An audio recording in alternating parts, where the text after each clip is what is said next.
के जो ओनर हैं अर्नब गोस्वामी की गिरफ्तारी को लेकर पूरी मीडिया जगत में आक्रोश है। हम इस समय मौजूद हैं प्रेस क्लब में और यहाँ पर देख सकते हैं जितने भी मीडिया कर्मी हैं यहाँ पर इकट्ठे हुए हैं उनको इंसाफ दिलाने के लिए। और लगातार ये मीडिया कर्मियों के तरफ से आवाज़ उठ रही है कि अर्नब गोस्वामी को जल्दी रिहा कराया जाए। और इस तरीके से एक जो चौथा स्तंभ कहा जाता है जो मीडिया का, और उसको जो सरकार जो उसे या फिर इस तरीके से जो धमकाने और डराने का काम कर रही है वो बिल्कुल नाजायज़ है। वो कहीं पर भी किसी भी कानून में नहीं लिखा हुआ कि इस तरीके से किसी भी पत्रकार को घर से उठाकर और उन्हें जेल के अंदर डाल दिया जाए। और लगातार ये मीडिया कर्मी यहाँ पर आवाज़ उठा रहे हैं, लगातार मीडिया कर्मी वो अपने यहाँ पर पक्ष रख रहे हैं और उनका यही कहना है कि जल्द से जल्द अर्नब गोस्वामी को रिहा किया जाए। और जो एक पत्रकार है उसकी आवाज़ इस तरीके से कोई भी सरकार हो, चाहे वो महाराष्ट्र की हो चाहे वो कहीं की भी हो, वो इस तरीके से उनकी आवाज़ को नहीं दबा सकती है। और इस तरीके से पत्रकारों के साथ जो दुर्व्यवहार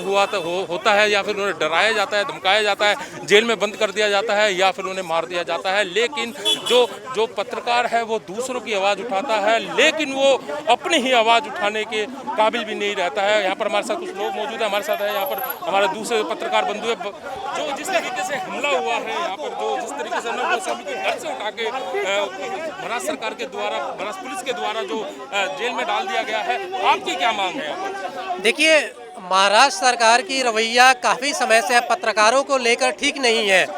इस समय जो अर्नब गोस्वामी के साथ हुआ है ये आगे चल के और भी पत्रकारों के साथ हो सकता है। अगर इस लोकतंत्र में अगर चौथा स्तंभ की आवाज़ को दबाने की कोशिश अगर किया जाएगा तो पत्रकार बिरादरी चाहे किसी भी राज्य का हो बर्दाश्त नहीं करेगी।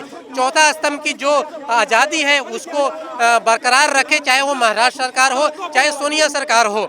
किसी भी तरह की जो पत्रकारों पर अगर ज्यादती की जाएगी वो बिल्कुल बर्दाश्त नहीं किया जाएगा। और जिस तरह से अर्नब गोस्वामी को अरेस्ट किया गया है, पत्रकारों की मांग यही है कि जल्द से जल्द उनको रिलीज किया जाए। आज नहीं तो कभी नहीं। और लगातार पत्रकारों की यही मांग है कि जिस तरीके से पत्रकारों के साथ शोषण होता है, उनकी आवाज़ को दबाया जाता है, उसके लिए यहाँ पर प्रेस क्लब में मौजूद है हमारे साथ लीड इंडिया के जो ओनर है अजय जैन जी मौजूद है। सर, जिस तरीके से पत्रकारों पर इस तरह का अत्याचार होता है, उन्हें जेल में ठूस दिया जाता है, उनको मार दिया जाता है, उनको शोषण किया जाता है, तो कब तक ऐसा चलता है? जहाँ पत्रकारिता को चौथा स्तंभ कहा जाता है और जिस तरीके से अर्नब गोस्वामी को मैं बिल्कुल गैरकानून तौर पे कहूँगा कि उसको जेल में जिस तरीके से उठाकर लेके जाया गया है उसके जो बिल्कुल सरासर गलत है।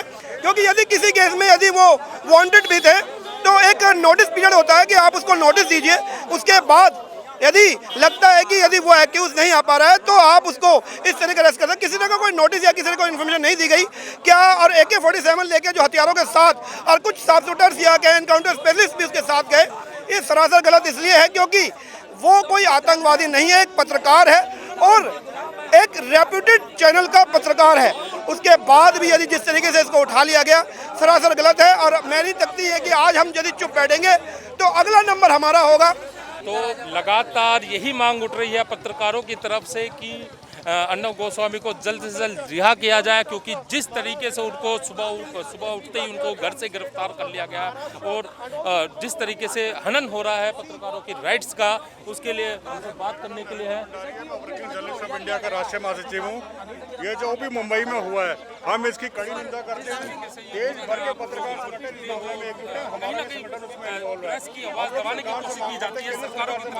देखिए, सीधी सी बात है, इस देश में लोकतंत्र है, इस देश में संविधान का शासन चलता है, किसी की मनमानी नहीं चलती है। इस देश की सरकारें भी संविधान के अनुसार काम करती हैं। इस देश में जो भी व्यक्ति काम करता है या मीडिया भी है वो भी संविधान में दी गई उसी आज़ादी के आधार पर काम करता है। लेकिन महाराष्ट्र सरकार, महाराष्ट्र पुलिस पिछले कई महीनों से जिस तरह से काम कर रहे हैं, खासतौर से प्रेस के मामले में, वो अपने में सवाल खड़े करती है। सदन के अंदर जो सरकारें होती है, जो भी कानून होता है वो 1 मिनट में पास करा लेती है अपने फायदे के लिए। पत्रकार के जो रक्षा का कानून है, पत्रकार के हित में कानून है, वो अभी तक क्यों नहीं पास होता है? देखिए, ऐसा है, पत्रकारों को लेकर तमाम तरह के कानून बने हैं और हमने लगातार मांग की है पत्रकार सुरक्षा कानून बने। तमाम मीडिया संगठनों ने मांग की है, लगातार इसकी मांग की है और हम अभी भी मांग कहते हैं कि पत्रकारों की सुरक्षा के लिए देश में कानून बनना चाहिए। लेकिन यहाँ सवाल कानून का नहीं है, यहाँ महाराष्ट्र सरकार, महाराष्ट्र पुलिस कानून की खुद धज्जियां उड़ा रही है। किस कानून के तहत कैसे गिरफ्तार किया जा रहा है? 2 साल से जैसा पता लगा है, 2 साल से एक मामला बंद था, अचानक उसे खोला जाता है और एक संपादक को गिरफ्तार कर लिया जाता है। मतलब कहीं ना कहीं अगर पत्रकार कोई सच्ची खबर दिखाएगा तो सरकार इस तरीके से पत्रकार के साथ बिहेव करेगी, उसे डराएगी, धमकाएगी, जेल में डालेगी या फिर उसे जान से मार दिया जाएगा। हमारे साथ WGI के प्रेसिडेंट है सर, किस तरीके से जो मामला आया अर्नब गोस्वामी को जो जेल में डाल दिया गया? मेरा नाम नरेंद्र भंडारी है, मैं वर्किंग जर्नलिस्ट ऑफ इंडिया का राष्ट्रीय महासचिव हूँ।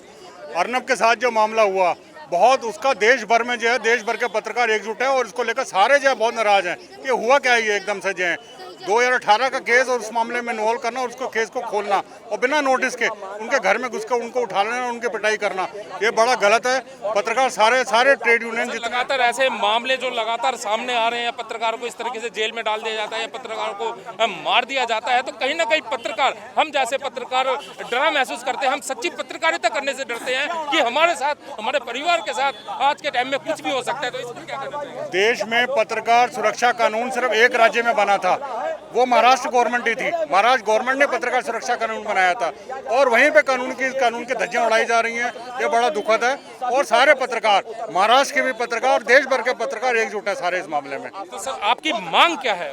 हम लोग सरकार से मांग करते हैं, केंद्र सरकार से मांग करते हैं कि राज्य सरकार को तुरंत बर्खास्त किया जाए और ये जो अर्नब गोस्वामी को रिहा किया जाए और ये जो झूठे मुकदमे इनको खत्म किया जाना चाहिए। देखिए, महाराष्ट्र में जिस तरह से हुआ है वो एक तरीके से पूरी तरह पत्रकारिता को दमन करने की कोशिश की जा रही है। एक अनायास अर्नब गोस्वामी को जिस तरह से पुलिस ने उठाया है, अगर कोई नोटिस दिए बगैर किसी पत्रकार को एक क्रिमिनल की तरह उठाना, ये पूरे देश भर की पत्रकारों को आतंकित करने की कोशिश है। या तो आप हमारी बात मानिए, अन्यथा हम आपको परेशान करेंगे। ये पूरी पत्रकारिता को एक तरीके से टेरराइज करने की कोशिश है। कहीं ना कहीं पत्रकारों में डर का माहौल है। अब सच्ची पत्रकारिता करने से लोग घबरा रहे हैं। बिल्कुल ईमानदार पत्रकारिता के लिए ये एक तरीके का आतंकित करने की कोशिश है। या तो आप हमारी बात मानिए, नहीं तो आपको परेशान किया जाएगा। ये अब से नहीं, कई दिनों से ऐसी कोशिश चल रही है और अब आज इस तरीके से महाराष्ट्र की सरकार ने किया है अर्नब गोस्वामी के साथ। ये हम लोगों को दिल्ली में भी ऐसा लगता है और जगह भी लगता है कि ये पूरी तरह से पत्रकारिता को परेशान करने की कोशिश है। कहीं ना कहीं डर का माहौल है। सरकारें दबाव बनाती है। चौथा स्तंभ ये जो हम कहते हैं कि ये आज़ादी की बात है, लोकतांत्रिक देश है और इसमें पत्रकारों को निष्पक्ष ढंग से काम करने का मौका मिलना चाहिए। हम अपनी बात नहीं कह सकें, इसलिए ये आतंकित करने की कोशिश है, ये परेशान करने की कोशिश है। या तो आप हमारी बात मानिए, अन्यथा आपको कानूनी तरीके से परेशान करेंगे, पुलिस से परेशान कराएंगे। ये दमनकारी नीति है।